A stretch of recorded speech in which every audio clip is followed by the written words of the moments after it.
when I got pulled over, when my wife and I were heading to the hospital. She was in labor, right? Got stopped by the cops. I asked him to escort us to the hospital. He gave us a big fuss. Before I knew it, I was in the back of a police car, right? And my wife, that's when I had to learn. I mean, talk about perspective, right? Right. I had to calm down. I was so angry. I was ready to kick the windows out of the police car. I was ready. I was so angry, right? But I was like, I've got to find the inner strength to be there when this child is born. Right. I've got to calm down. This is a journey. Let me take you on a journey. There will still be the journey. The journey. New sheriff in town, and his name is the journey. Journey. This thing is bigger than Nino Brown. This is the journey. The journey. What is it that moved you? The journey. The journey. The Journey Memphis is being generously supported by Nike's Black Community Commitment and Methodist Labanner Healthcare. Welcome back to another episode of The Journey. I'm your host, Larry Robinson, and today we have a Memphis icon that really has had an impact on this community. But the impact that he's going to have is going to be for generations to come. But before we go there, I got a quote from the great Jackie Robinson, the great baseball player, broke the Keller line. You know that guy, right? Well, listen, he says something like this: a life is not important except in the impact it has on other lives. What does that mean?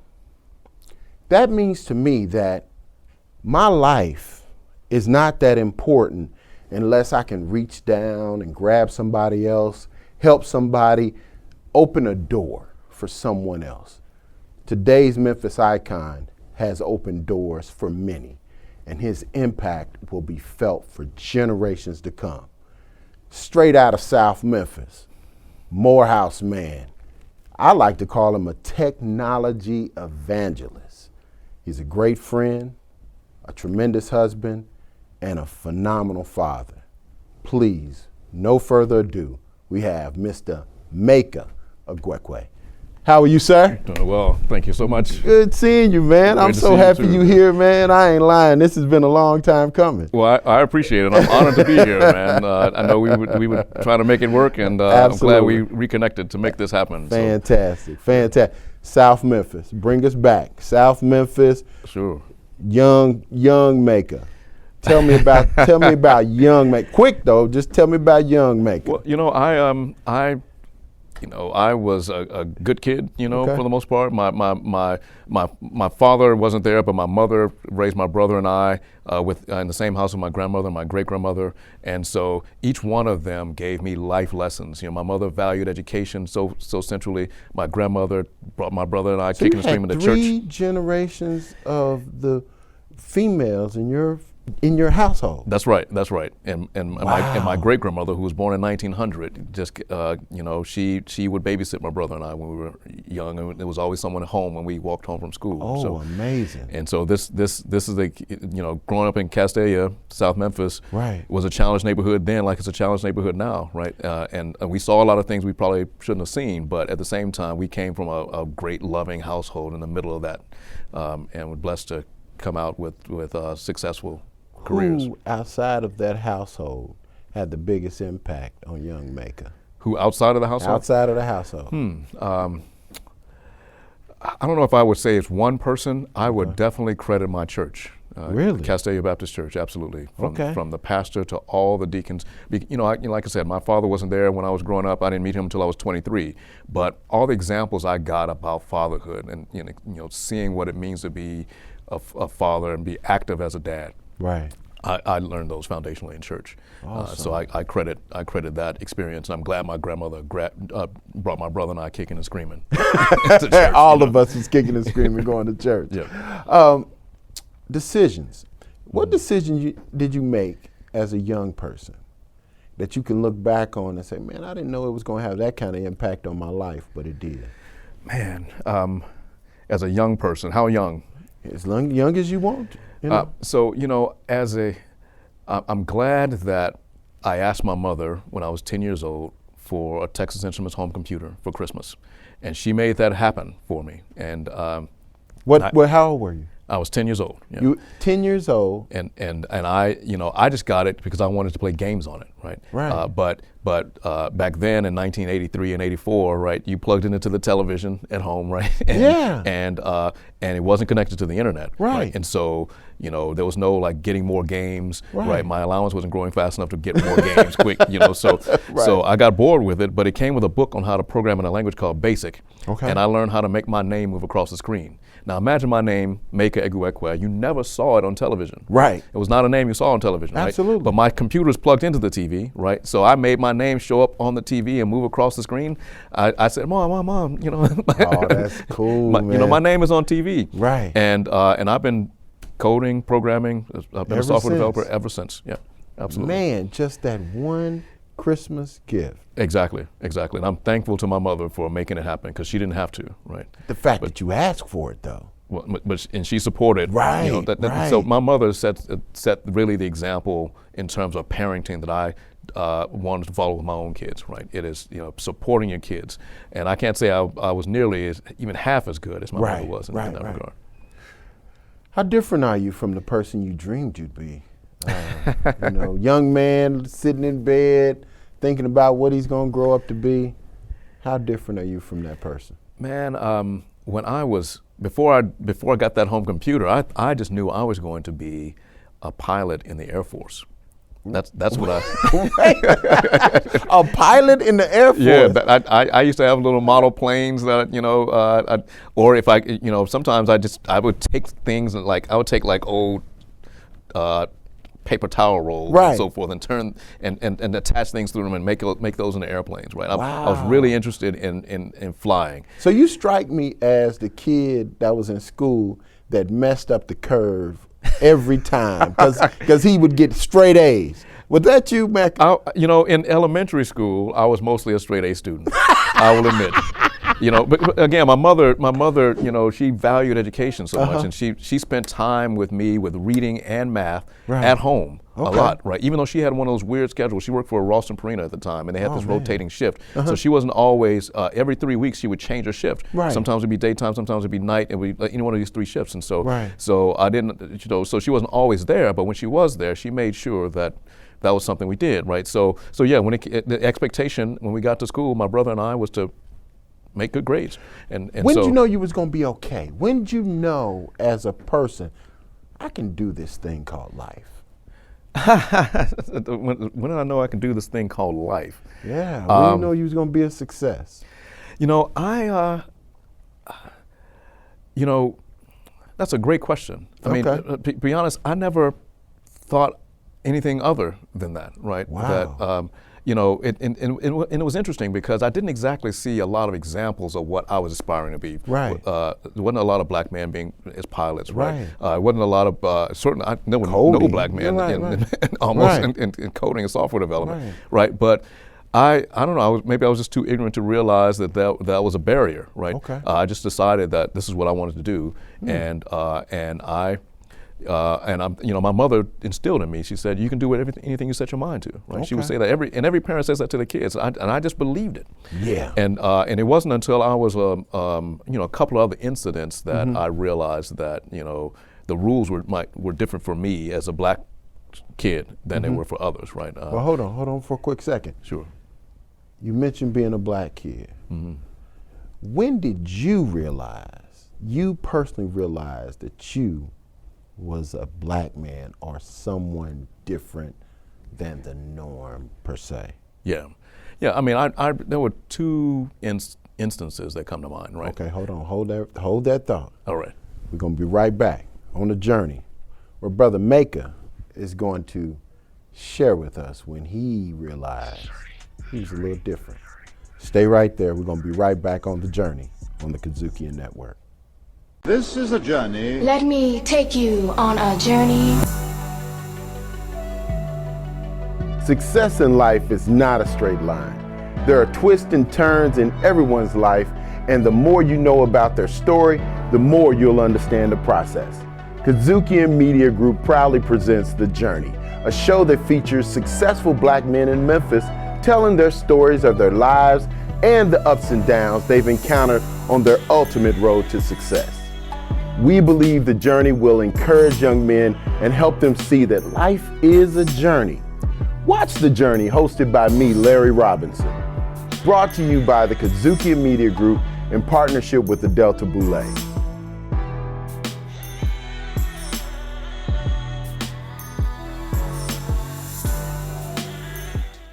This is a journey. Let me take you on a journey. Success in life is not a straight line.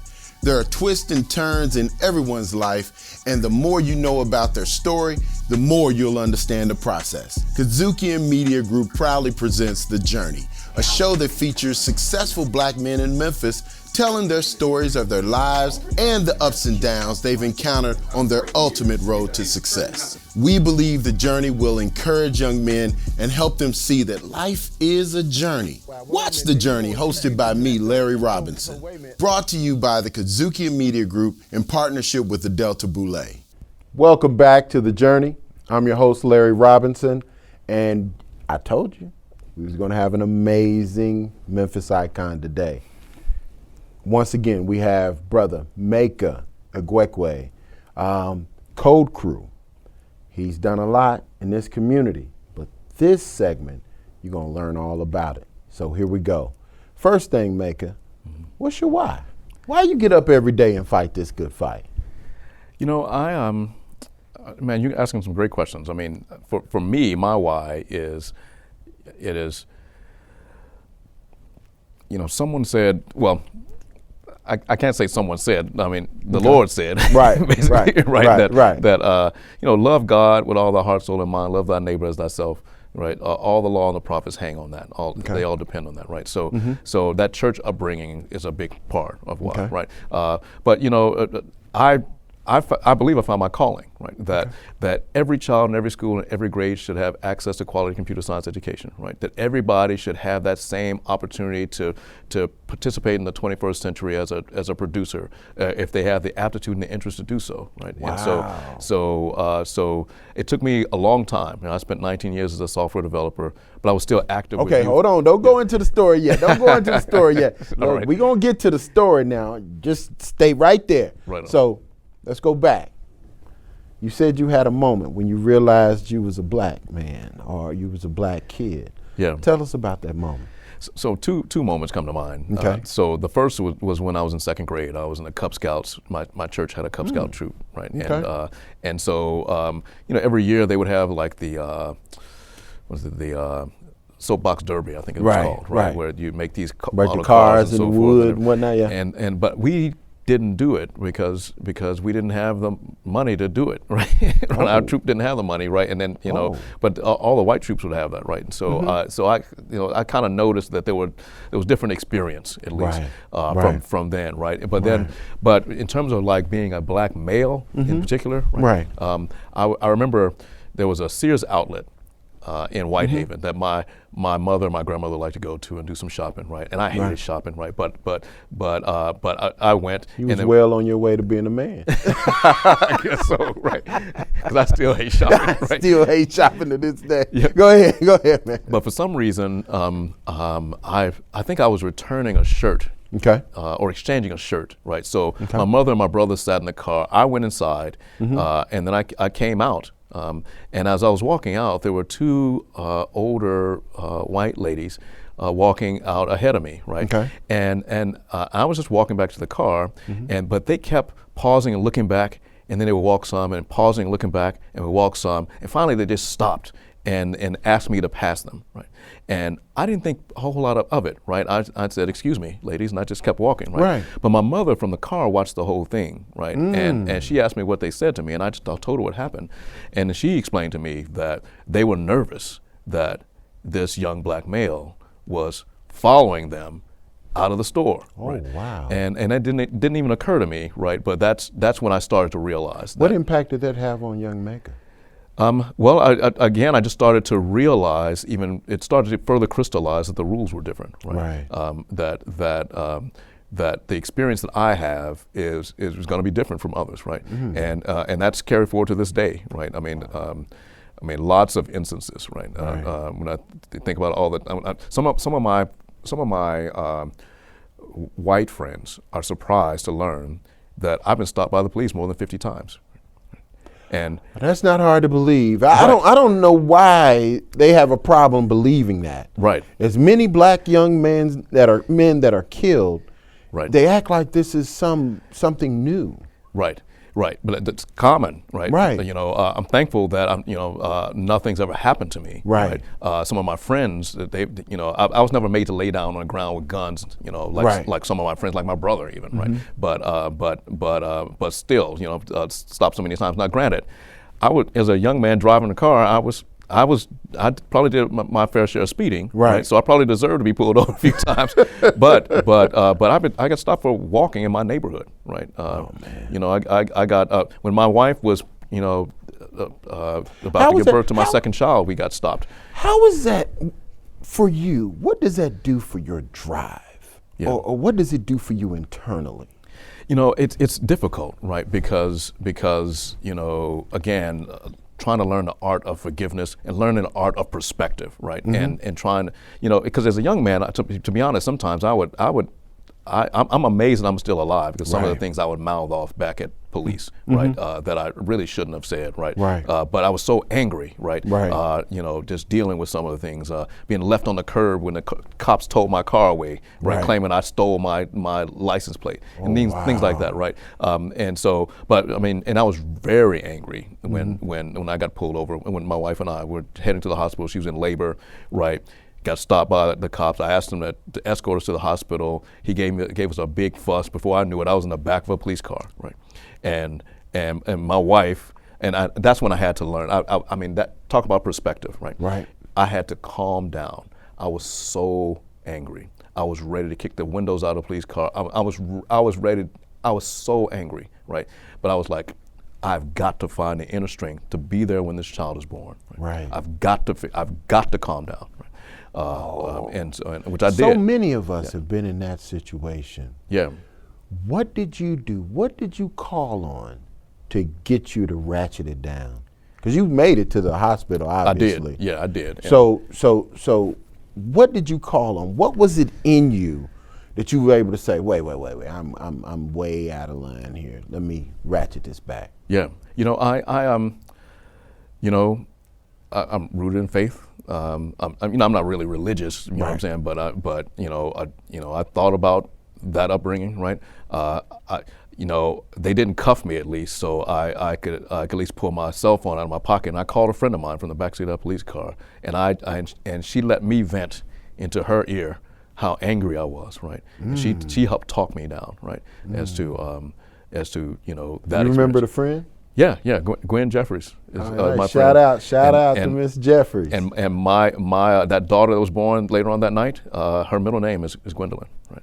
Oh, that's beautiful. And that's a long story too. That night will live on. Yeah. And I'm sure that's a part of Gwendolyn's story. She calls her baby G. Calls my daughter baby G. Now she's in college. She ain't a baby no more. No. So listen, let's get back to this. So sure. Back Castellia, tell us when you had your most amazing memory outside of you getting that computer at Christmas. Mm-hmm. Tell us about an amazing memory you had as a child in Castellia. An amazing memory I had as a child in Castellia. Mm-hmm. Positive. Positive, absolutely. One of them moments like, Christmas or Thanksgiving or, maybe it was a family time. Yeah. Castellia had its challenges, right? Okay. But kids went outside to play, right? Yeah. So it's hard to me even tie it down to a single moment. It's like going outside to play, right? With no agenda, but just have a good time, right? Okay. We used to play football in the street, right? Or we would get a milk crate and put it on the telephone pole and play basketball with a volleyball because we didn't have a basketball. Was innovative. We were innovative, buddy. Right. And if we didn't have a volleyball, we would use a tennis ball to play basketball, which was crazy, right? Yep. Just so I value that experience, so much in terms of just learning relationships and leadership, right? And teamwork and cooperation in ways that more suburban families got in different ways, right? Right. And so I'm so I don't know if I can tie it to a moment necessarily. And like I say, there were a lot of moments of things happening, right? And like I said, I grew up in Castellia Baptist Church too, which was in the same neighborhood, and Magnolia Elementary School, right? Walking to school and the stuff we used to see that way, right? But what was it like being? Well, first of all, I'm gonna try to say your name, Meka. Go ahead, help me. Meka Egwuekwe. Yep. A young man, 3rd, 4th, 5th grade, with this different name. Yeah. What was that like? I mean, I'm sure there's a mini story, a many of messed up and jacked up pronunciations. Well, that's true. I got all kinds of names. I mean, my last name is Egwuekwe, right? But it was Ego Waffles. It was Quakey. It was all kinds of things they used to say, it actually is something I think about a lot to this day, right? About the relationships between African Americans and Africans, right? Yes. And how we misunderstand each other and we believe what others have told us about each other, right? Instead of figuring out ways to more cooperate. So some of the stereotypes that African Americans have about Africans, I can't tell you how many times I was called African booty scratcher, right? As a kid, right? Yeah. And those kinds of things, right? Yeah. Very common, right? Right.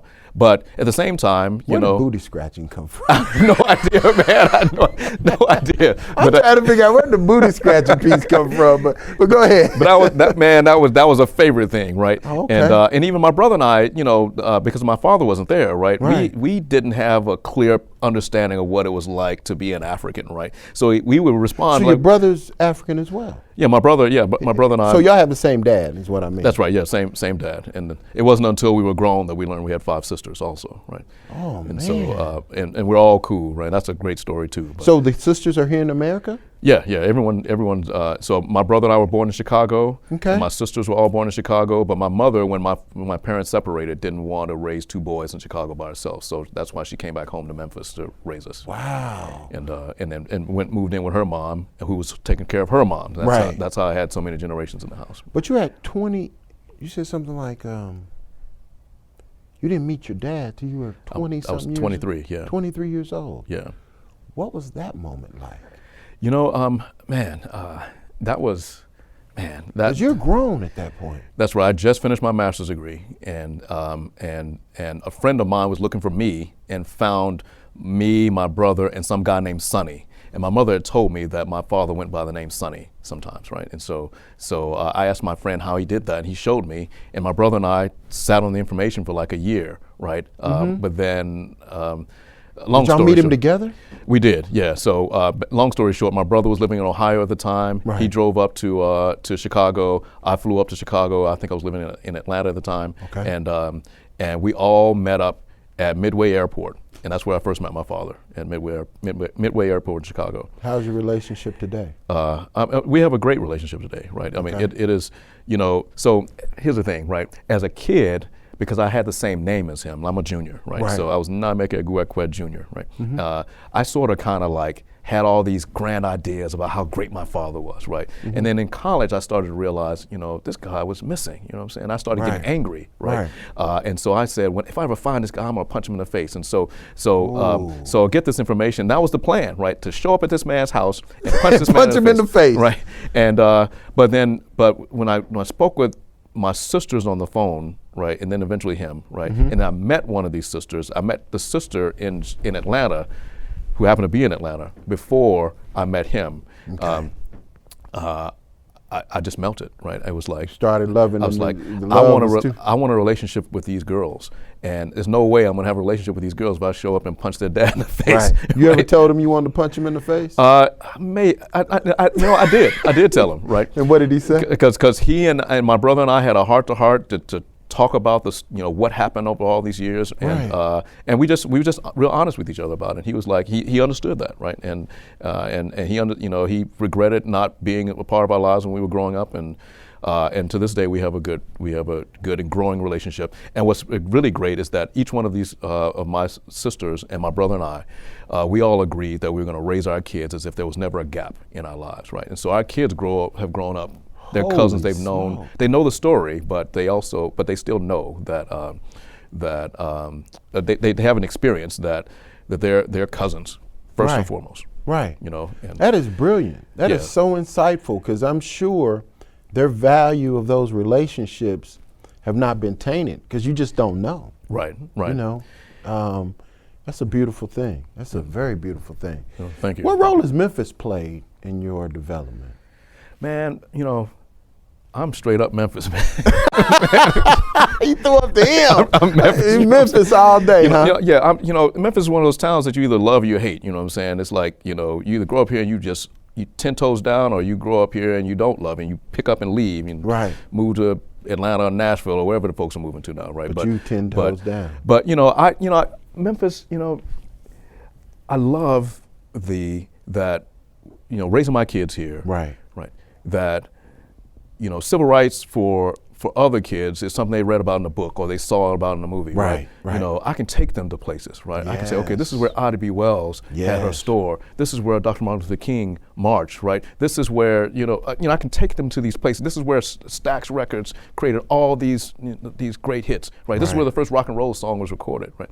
All that, I love and appreciate that, right? Mm-hmm. I love that we have we have the highest percentage of African Americans of any large metro in the country. Right. And so what kind of dynamic does that mean, right? And what does it mean then if we have a narrative that says that majority black populations can't be successful? Right. I refuse to accept that. I refuse to accept We're not accepting that. So I would be drawn to Memphis even if I weren't from Memphis, right? The kind of work that we're doing at Code Crew, connecting young people with careers in tech to see themselves as tech producers, right? We need that pathway and to these 21st century careers, because especially for not just careers, but for entrepreneurship. Absolutely. And so, hold on. Before you go there, because I got one thing. Yeah.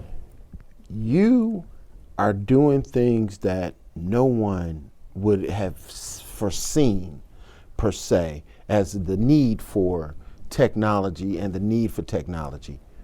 How much of that came from you being outside of this community? Because you went away to school. Mm-hmm, I did. So what part has that played? Because Memphis has played a huge role in Meka, but what role did going away to high school play in Meka? Well, for one thing, leaving Memphis for the time that I did helped me to appreciate Memphis more. Right? Awesome. So it's definitely, I definitely recommend, you got to see the world is bigger, right? But then you also realize that a lot of what's out there is a lot of glitz and fake. Right. And so Memphis is a lot more authentic, right? Authentic. And so I appreciated that first of all. And secondly, quite frankly, I met a man when I was in high school who gave a presentation on the African origins of math and science. And he showed this, he showed the pyramids and he showed the Sphinx from the front view, and then he showed the side view, and then he said, "Tell me that's not a black man." And I looked at that and I was like, that is a black man. He got me to rethink about history, appreciating history and our contributions for not just into math and science, but now that it's been proven scientifically that humanity came from Africa, right? That black people are the inventors of math and science, inventors of art and philosophy, and all these different things that we come to value that the narrative said we couldn't do, right? And that we contributed nothing to. We invented these things, and so that gave me a pride that maybe I eventually would have gotten, but at 15 years old, that moment changed my life, quite frankly. Right? It changed my whole perspective on how I see the world. In fact, I would dare say there would be no Code Crew today had it not been for that moment in January 1989. Wow. Yeah. Now that's a powerful statement. Yeah. We coming to the end. Got two more things. Number one, what would you say to that young kid sitting back in Castellia on a Saturday morning eating a bowl of Fruit Loops? If you could walk in the door and you saw him sitting there, what would you say to that kid? Read more books. Read more books. Mm-hmm. Read more books, especially about history, right? Okay. But even be open to read some fiction books.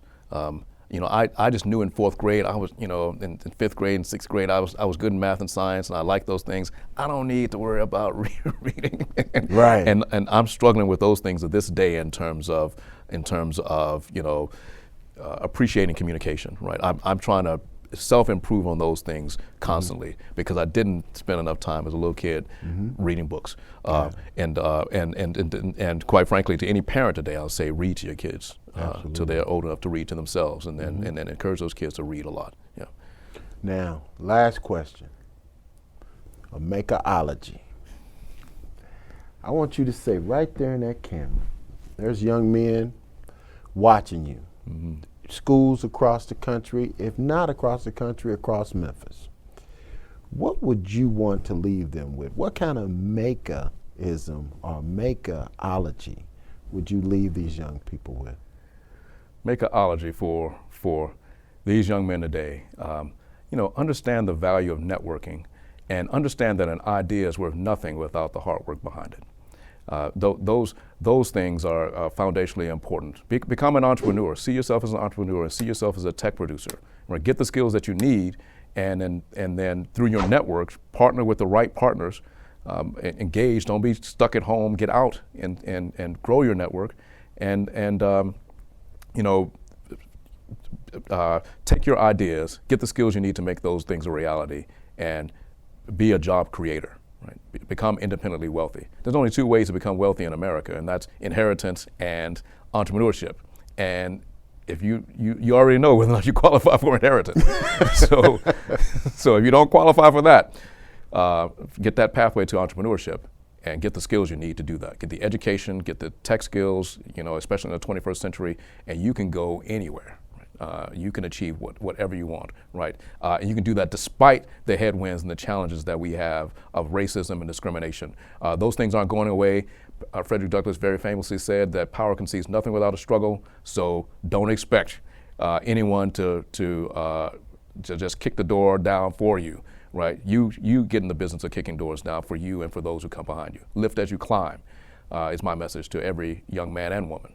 And now there's never been a more opportune time to do that than right now. Fantastic. I told you, another Memphis icon. My brother, Meka Egwuekwe. Thank you, Larry. Thank you so much for being here. Appreciate Remember what he said. Your life is going to be measured by what you do for others. And I want you to go out there and make a difference. Till the next time, I'm Larry Robinson. For our guest, Meka Egwuekwe, this has been The Journey on the Kazuki Network. Till next time. Thank you to our partners at Nike's Black Community Commitment and Methodist Labanner Healthcare. To hear more incredible stories like this, be sure to download the Kazukian app from the App Store or Google Play, or check out the Journey Memphis podcast on all your major podcast providers. Also, check us out on the Kazukian Network.